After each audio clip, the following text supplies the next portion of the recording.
Hello, this is Elliot Vella's video logs, episode 8. The title is called Heart of Stone dash Heart of Flesh. So, what does it mean to have a heart of stone? I've seen many people in my life have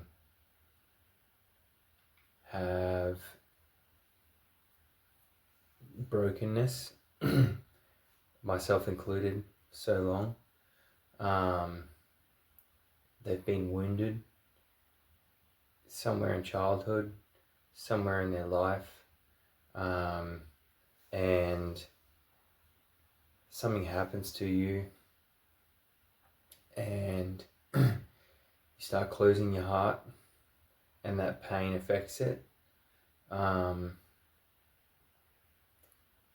I didn't think that I had a heart of stone, but I did.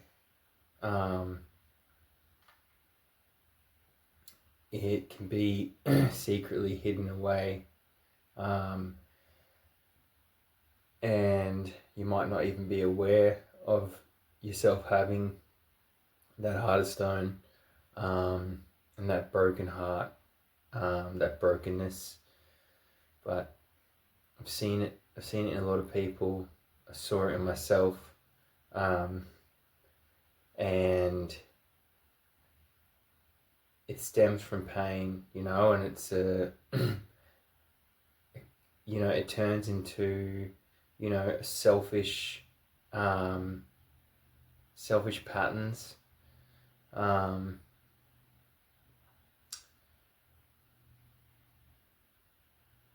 selfish actions. It's, I've had friends that had things happen to them as a kid or as an adult, and turned into trauma, and you sort of close off. It takes away that sensitivity to things, and you need to, you sort of become a bit like numb, a bit switched off to things, a bit closed off to things, and you see it in, the way that they talk to their partner behind closed doors, the way that they talk to their kids, the way that I talk to my partner and I talk to my kids behind closed doors, and it's not all the time, but it's when things aren't great, or it just comes out, and then you might try and make up for it by overcompensating, and but deep down it's just pain, and you've got trauma in there, and it's blocked off from the goodness that is right in front of you as well. What does it do to your actions? Well, it comes out in the way that you speak, in your tone of voice, comes out in fulfilling things that just to cover up that pain, and depends if you're someone that gets violent, or someone that always needs a fix, something just to band-aid it. Can come out in ways. You get angry at traffic, you get angry at, you get really impatient in lines, you get, you just feel pissed off, and you don't even know where it's come from. Wake up with that dark cloud. You have that something can trigger you in the day, something can piss you off in the day, and then you're annoyed, and you're angry, and you cannot even notice it yourself, you know. I've seen it in people, and myself, that like, no, I'm good, you know, and then you just like, you know, you get real angry at the dog or something, you know, or you know, real angry at something on television or something, you know, you're watching a documentary and something irritates you and you get real annoyed about that. And I've seen it in other people, I've seen it in myself, and um, yeah, and then it can turn into, you know, it can turn, you know, you're trying to sort of make that feel better, you know, and so your actions are to you know, always be doing something, to be keeping real busy, you know. Sometimes that just makes you distracted from it. Um, but I feel like so many of us, you know, have that heart of stone, and that emptiness, you know, it's like pain and emptiness mixed together. Um, and we fill our lives, we get real busy, you know, or we have to stay like in our routines perfectly, not in like a healthy way, but like if we miss something, if we fall out of it, you know, then the world goes upside down, you know. Or you can be a perfectionist, you know, to the point where if it's not perfect, you're not good, things aren't good. Um, you can be someone who doesn't care about anything, you know, you can be the opposite of that, and who just doesn't let himself care, you know. Um, you can you can be someone that's just consumed with going out all the time, um, you know, filled socially, you're just always social, um, or someone who doesn't see anybody, you know. And um, but it's all sort of, they're all symptoms, you know, of a heart of stone. And, you know, it sucks. You know, some people try and deal with it, some people don't. Um, some people want to just cover it up. Some people want to live in denial. Um, you know, I did all those things. You know, I tried to cover it up. I lived in denial. Um, tried to, yeah, pretend that it wasn't happening.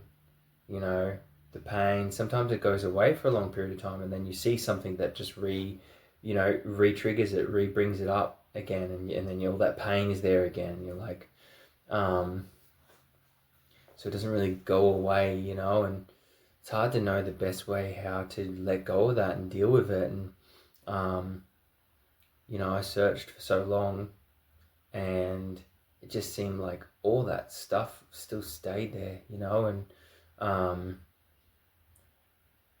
you know, and so what's the answer? Like, how do you get rid of that heart of stone, you know? And how do you, you know, you get, you know, a cleared heart, a heart of flesh again, you know, and peace again. And well,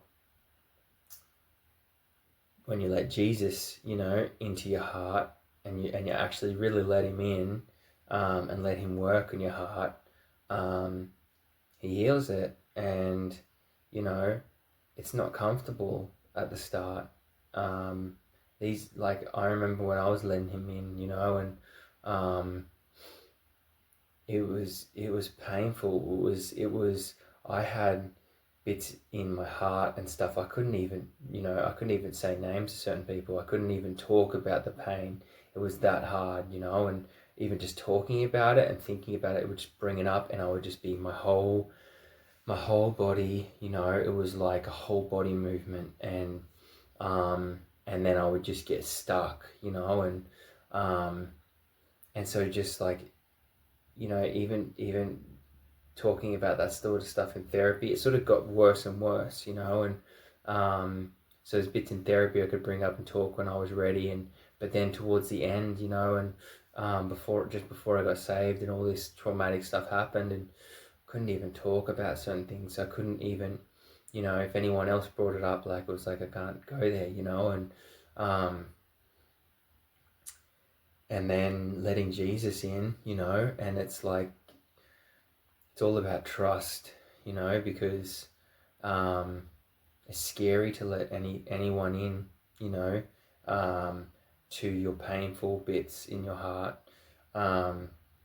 You know, no one's allowed to go there. That's like it's like your safety, you know, your place where you just like protect, you know. But to really heal and to really, you know, fix that, you do have to open that up, you know. And but you can trust Jesus that he's not gonna, you know, he's not gonna mess with you. He's not gonna bring those things out and manipulate you, you know, and try and take advantage of you, or he's not gonna, you know, there's no evil intent, you know, with Jesus. And if you really do let him in and open up those parts of your heart, you know, and ask him, you know, ask him to work in your heart and open up those bits that, you know, that you've closed off for years, you know. And it might be uncomfortable, you know, but then right after it, he just gives you his presence and his love, and you just like, you know, you might just cry, you know, you might just like, you might be angry and you might cry, and but you just let him in, and you know, and he's patient, and you know, and he starts to sort of reform your heart again, you know, and heal those corners, you know, those corners. And you know, and there might be a lot of grief that comes out, and those little dark corners that no one's ever seen, you haven't talked about since you were a kid, you know, or since these traumatic things happened. And just like letting him in and letting, you know, he's the creator, like he knows where your pain is more than you even know, you know. You might just be wounded in sections, but he actually knows where it is. He knows the right things to say. He knows, you know, the right things to just to do, to like to open those pieces of your heart up, and just let him work and let him, and you can just rest in that he's doing something, and to just trust him, you know. Trust is a big thing, but if you do that, you know, you won't regret it. And I was messed up, man. I was messed up. My heart was messed up, and you know, I let other people see parts of it, but you know, I was quite complicated to figure out in a way, you know. And there's a lot of trauma patterns and a lot of pain, and you know, and he definitely, he got in there and he worked and he healed it. How can we let Jesus in, you know? And what are the costs, you know? What are the costs of letting him in and not letting him in? We can let him in by prayer, by, you know, that little bit of self-awareness of yourself. Jesus, you know, give me a new heart, you know, help me with this, you know, this anger that I have. Help me with this, you know, this pain. Help me with this resentment. Help me with this grief that I'm struggling with, you know. Help me with this betrayal. Help me with anything of what it is, you know. And you can pray that. You can, you know, you can read the word. The word is powerful, you know, and I think God uses it to, you know, to heal people and to give you strength, and it's his words, you know. And we have so much, you know, repeated thoughts in our mind and in our heart, and you know, it's not him, you know. And he tells us to sort of, you know, don't trust your feelings, you know, and your thoughts. Like, listen to his leadership, you know, and listen to what he tells you, because his words never change, you know. and our heart and our thoughts, they constantly changing. And if we give our worries to him and we let him in, and we trust him, we come out transformed, we come out changed. We start out weak and broken, and we come out unshakable, and strong. What are the costs of letting him in? I don't think there's any costs of letting Jesus into your heart. There's only good. There's only good in letting him in. And it doesn't feel like it at the start sometimes. It feels like, it's all about trust. Trust is super important, especially at the start. You just got to be like, there's nothing bad about God. God is all good. He's a good God. And if you just open that doorway to him and trust him, and things might come up, you might feel them in the Holy Spirit, you might feel them in your thoughts, and just letting them come up, and trusting God taking care of it. And he's going to take care of you. And there's a good thing happening right now, when that stuff comes up. And just to trust him is such an important thing. What are the costs of not letting Jesus in? Well, you're going to stay with your stone heart, and there's nothing good about that. How long do you want to suffer for? How long do you want to stay with those toxic thoughts that you've had for 20, 30 years? Toxic feelings, hurt feelings that you've had for 20, 30 years, however long, even if it's a few years, like they stay there, and like I said, I went to so much therapy and stuff, and this stuff still was there, and you see the same people again, and all the pain's there, and you can try and talk to them and try and work things out, but that's a hit or miss situation, and go to the source, go to the source, the divine source, to get healing. You can try and work it out as us, weak vessels,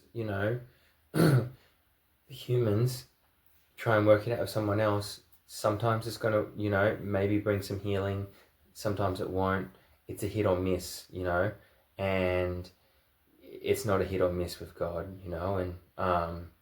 and if you don't want to, if you feel like you're too hurt, you're too wounded, or you're too much in denial that you even think that you don't have a stone heart, then the costs of that,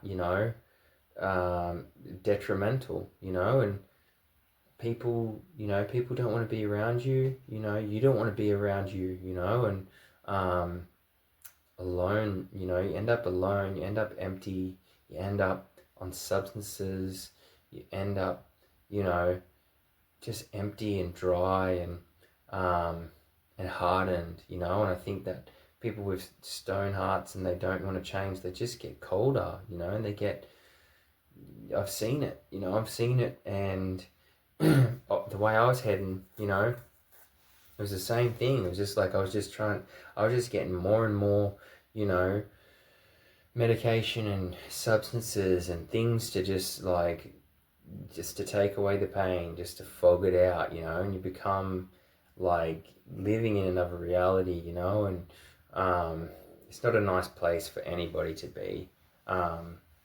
And where do we end up if we stay stuck in our own ways and with a heart of stone? Like, if you look up, you read about narcissism, and you see older people that they're traumatized, and they didn't do any healing, and they didn't try and look at themselves at all. Like, they're hard to be around.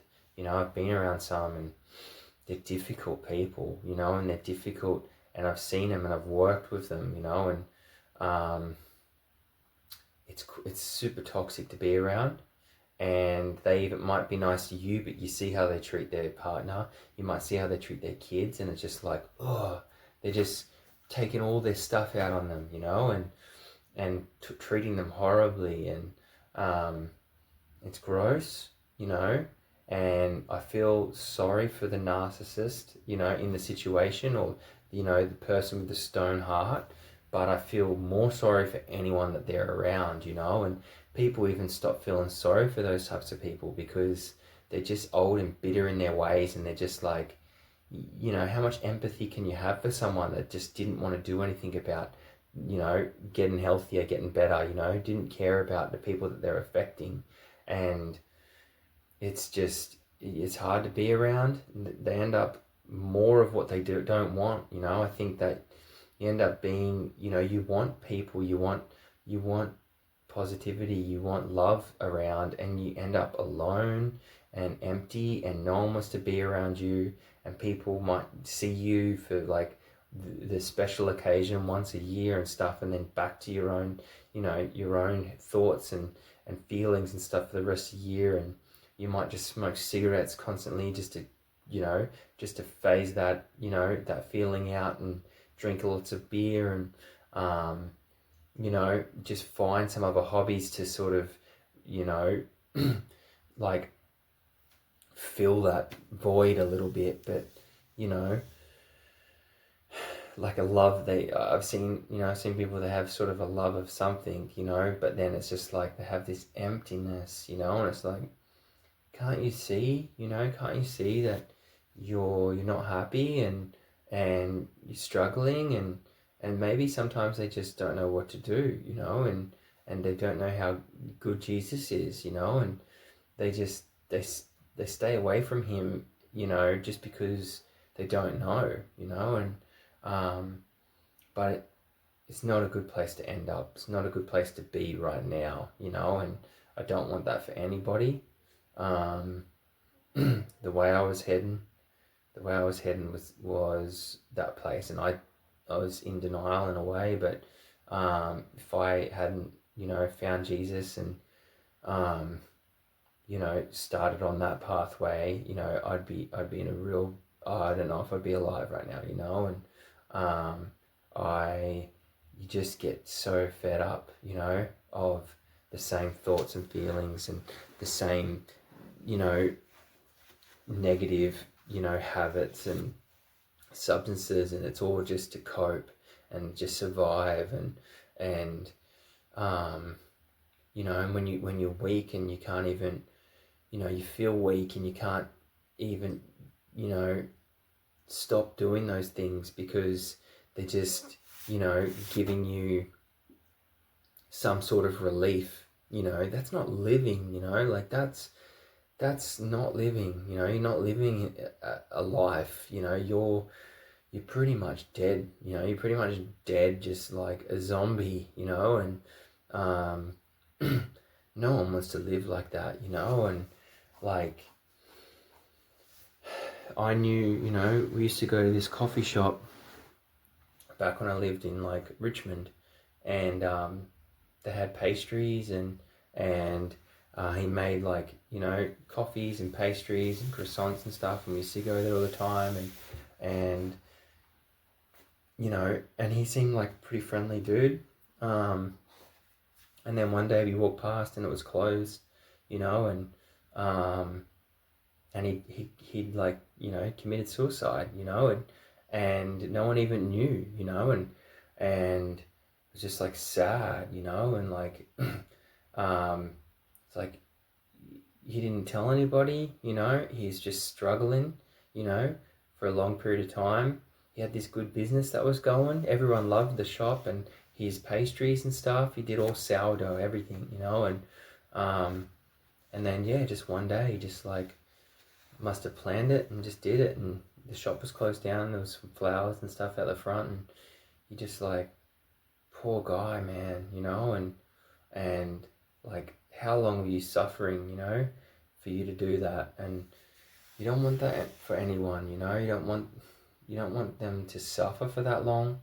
You don't want, you commit suicide, you're not going to end up in a good place, in the next life either, and just you don't have to, you don't have to live like that, and don't have to have that heart of stone. And there's other options, and there is another option that I can guarantee that will heal that, and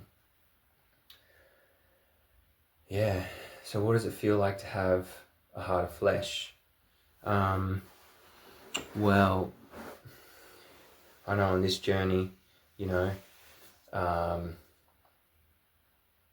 it's been a process. It's been a process to get rid of my heart of stone. And but you get to the point now, like it's been a year and a few months, and I feel different. I feel different. I feel good. I have joy again. And I have peace, and I have purpose. And I have so much love in me. And I have someone that loves me as well. And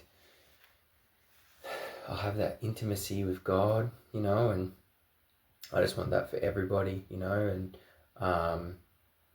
just think about people, people in my family, people that I know, and that like brokenness that I can see in them, and that was in me. And you want that for them. You want Jesus for them, and it's just so healing, like his name is healing. When you get to know him, and just like so holy, and so like there's something just pure and holy about him. And you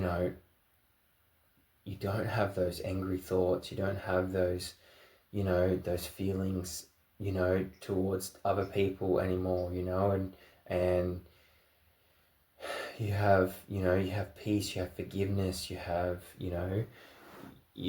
joy. Like it's just a whole nother world, and you don't think it's possible, and you can get so conditioned to the way that you are, that you go, oh, that's not for me, that's not who I am, and you have this identity in the heart of stone, but Jesus gives you a new identity,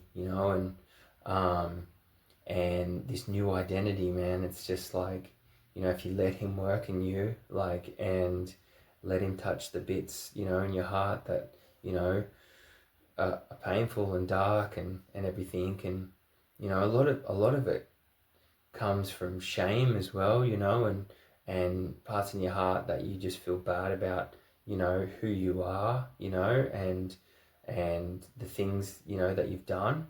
And, and then that's a big thing as well, and just letting God just to heal you. And then he like, he clears it away, and he gives you a new identity, and people can see it, and they feel like you're different, and you can feel like you're different, and it doesn't have to be your identity, this darkness and this heart of stone. So it's a whole new world, this heart of flesh, and it's possible, it's possible for everybody. How to keep the right heart posture. When Jesus does heal your heart, we can still fall back into old ways of thinking, and we can be around people, and they might say stuff that we used to say, or things that we used to think, and it can sort of just get us saying those same things again. Also, sometimes we can we can think a certain way, like the heart, and like the heart is evil, so the heart will still go back to its default mechanism sometimes, and it's like that stuff's already healed, why is it going there? And you just gotta just remember, that like even if Jesus heals your heart, and it's still a daily practice, to like take on a new identity in Christ, and stay in your word, you know, and it's a practice and it becomes automatic, you know. But if you think that you're healed, you're done, you know, you're, you know, perfect, you know, and now that you're fixed, you know, you're better than people, like that's the wrong heart posture, you know. And the right heart posture, you know, is humility, you know. And humility is like the doorway to enlightenment, you know. And through humility, you know, that's where we stay, you know, we stay grounded, you know, we stay in our like servant posture to the master, you know. And you know, he is the master, and you know, you want humility, you don't want pride, you know. And doesn't mean that you can't be strong, you know. It doesn't mean that you can't be, you know, you can have pride in the things that you do, you know. And you know, enjoy things, and be confident, you know. There's nothing wrong with any of those things. But humility, you know, humility, being humble, you know, you stay humble, then you get more wisdom, you know. And you you know, it's the best posture to keep learning, you know. And just remembering, you know, the heart is deceitful, you know, the heart is, you know, it's got evil intentions, you know. If you let that overtake, you know, then that you know, it's not going to end up in a good place, you know. And even being a Christian, you know, you still need to stay humble, you know. And you you know better than the person next to you, you know. And you know, we're all imperfect, we're all got like, we all like have sin, you know. And we all, you know, we're all dirt, you know. And that type of posture, you know, and is the best way, you know, best way to live. And through humility, you know, you you know, you get to that light, you know. And the enlightenment, and peace and joy, and you know, and the way that you start, like, you know, talking to the Father in prayer, you know. And Jesus in prayer is like, you know, I'm a weakened vessel, you know. I need your strength, God, you know. And I am dust, you know, but you still choose me anyway, you know. And you choose to be in my life, you know. And I'm not worthy, you know, but you choose me anyway, you know. And you have confidence in Jesus, and you have confidence in God, you know. But you stay the hell away from pride, you know. Pride is the enemy, you know. Ego is the enemy, you know. And once you start thinking you're all that, you know, you just you're blind, you know. And you don't want to be blind, you want to have wisdom. And that is the road, you know. And that keeps your heart soft, you know, and sensitive, you know. And keeps you away from that stone heart, you know. And as soon as you start thinking, you know, you're all that, and you know, now that I'm healed, you know, I can go and heal everyone else, and I can, you know, because I'm fixed, you know. And it's like, no, like, it's like, you know, God does the healing, you know. It's not you, like, God does the healing.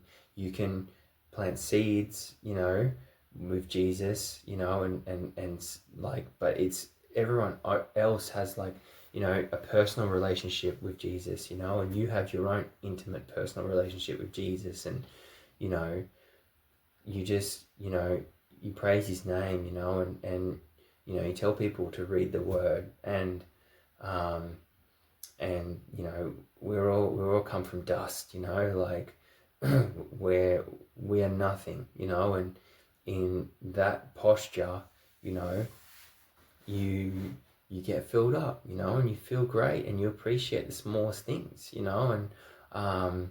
And you know, you can enjoy things, and you can, like, you can love each other. And because you see someone, you know, and you, like, you don't judge them then, you know. And you see them, and you go, that sucks, you know. And you know, someone's smoking, you know, it's like, oh man, I know what that feels like, you know. Like, not, that's gross, get away from me. It's like, you know, like, what are they battling, you know, what are they battling today?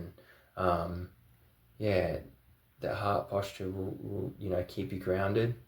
Humility is super important. Healing comes when we begin to let go of control and leave behind our pain. And that's a big thing, surrendering to God, and just not trying to control the process.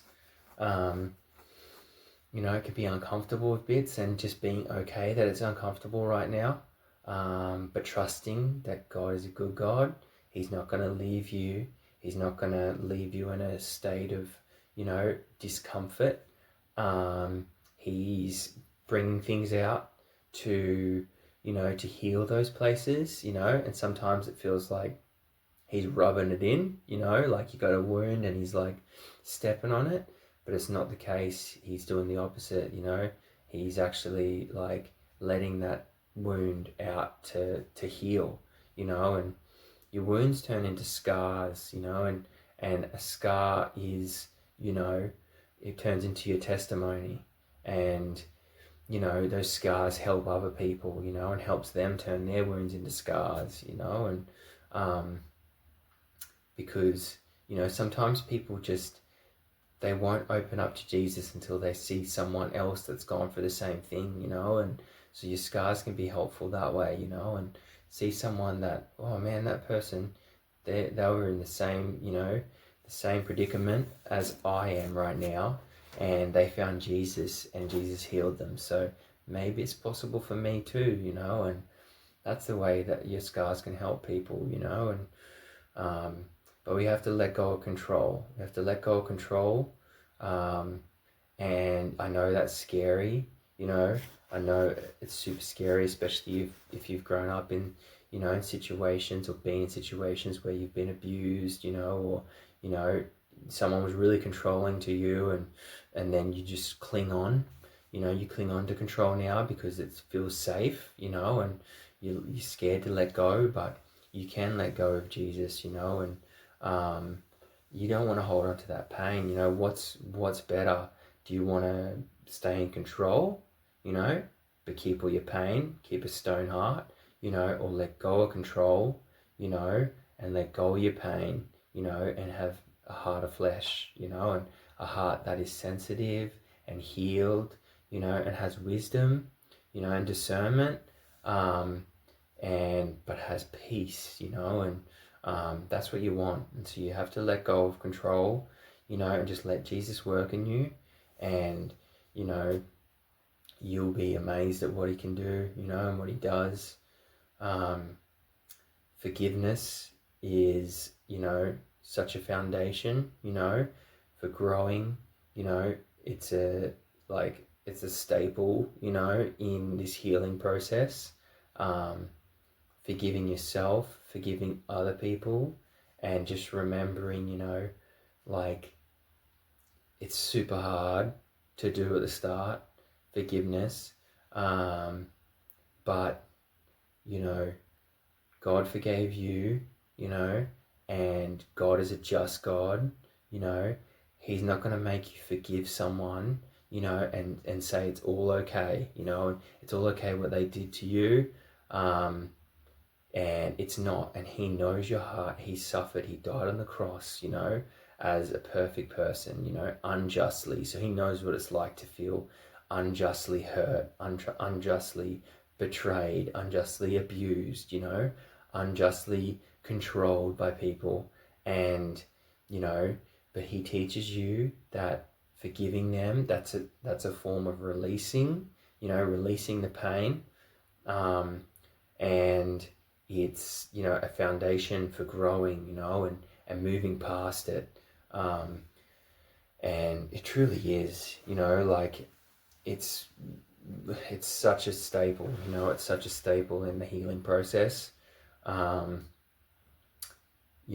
It's for you.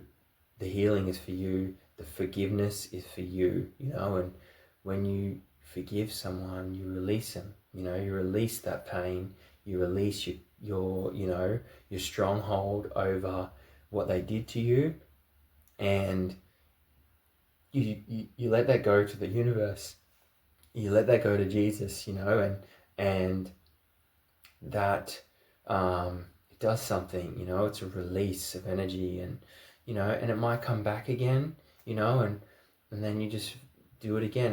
You might have to work on it a bit, but eventually it goes, and you feel the release of that, and then you get more understanding after that anyway, and then you go, man, and you can have more understanding of, like, you see yourself and your own patterns and things that you did to hurt people, um, and then you have more understanding of, their patterns and where they come from and what they went through, um, and so it's such a foundation, for growing and for healing.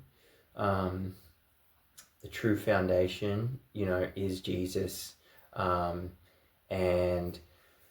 a good example is, like, we are like a tree, growing next to a lake, and that lake never dries up, and that lake is Jesus, that lake is God, and instead of, being in these narcissistic patterns where we rely on, supply from other people, from situations, from content, from whatever, get rid of those generational trauma habits, and Jesus is the cornerstone, and if you build on, on that cornerstone, instead of anything else, then it's going to be strong. It's never going to dry up.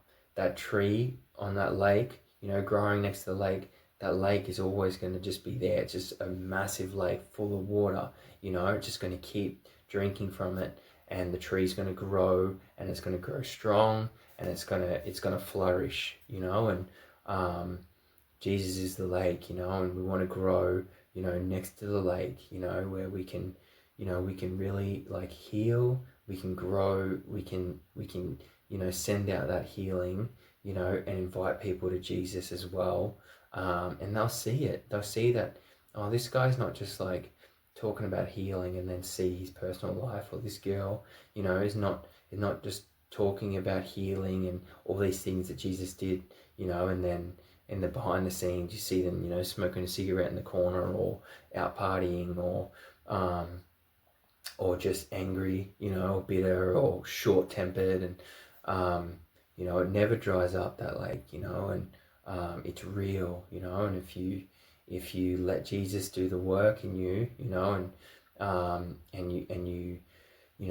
you plant yourself, next to that lake in a true foundation, then you will truly heal, and you will truly grow, and a light on a hill cannot be hidden, it says that in the Bible. Like, you're a shining light, Jesus is shining through you, and it's so true, and so if we give our pain to Jesus, he takes it away, and he replaces it with love and joy and peace, and just thinking about joy, I remember I was in pain. It was like, remembering years when I just, like, joy is like, something that you just don't have when you're suffering, and you have this, like, pretend joy or something, but just having joy again, just to, like, giggle, like, it's a fruit,